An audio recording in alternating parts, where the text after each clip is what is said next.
Thank you for being here. Before I begin, I'd like to thank our Mayor, Jane Castor, for her proactive approach in keeping all of us safe, and also our Congresswoman Kathy Castor, because we're working together. This is a group effort, and I will really honestly warn everyone that we don't know what we don't know.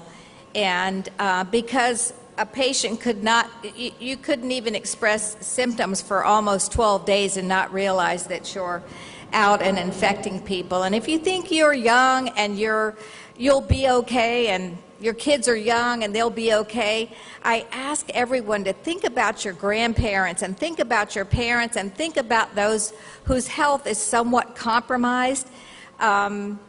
Please don't be selfish. Please stay at home. I saw pictures of crowds on the beach today and was honestly surprised. So I ask you again, please don't be selfish. Please think of others, both in keeping everyone safe and in groceries. And when you're buying groceries, please think of others. I'm here to talk mostly, though, about the Small Business Emergency Loan Program, and I want to thank the governor and all of the legislators for working so hard on this program, and it will be available to small business owners statewide. We have appropriated $50 million for the program, and small businesses can apply for these bridge loans at floridadisasterloan.org, floridadisasterloan.org. Additionally, Florida Medicaid covers and will cover all medically necessary services required to facilitate testing and treatment of the COVID-19 virus. ACA will waive limits on services that need to be exceeded in order to maintain the health and safety of recipients diagnosed with COVID-19, or when it is necessary to maintain a recipient safely in their home. More information on Medicaid services can also be found on the Agency for Healthcare Administration website, and that website is ahca.myflorida.com, ahca.myflorida.com. Floridians whose employment has been affected by COVID-19 can apply for what we're calling the Reemployment Assistance Benefits.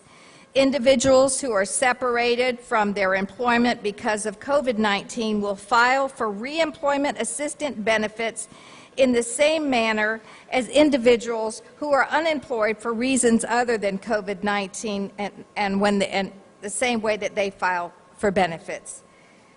We also await more information from our federal partners, and I'm sure that Congresswoman Castor will talk about that. We are hopeful that these assistance benefits will be expanded. We have currently committed $300 million in the state budget to fight the spread of COVID-19. I'm headed to Tallahassee on Thursday to vote on the final budget. But I think it's important to let you know that I've been in the legislature for almost 10 years, and we've been very good stewards of the taxpayers' money. We have reserves, and we have anticipated events like this that will take a large portion of our budget. Therefore, we have reserves that should cover that. But if necessary, we're prepared to go back to Tallahassee when we're not in session to make adjustments to make sure that we're fully funding what's happening here in our state. So I thank you very much, and I'd like to introduce Congresswoman Kathy Castor.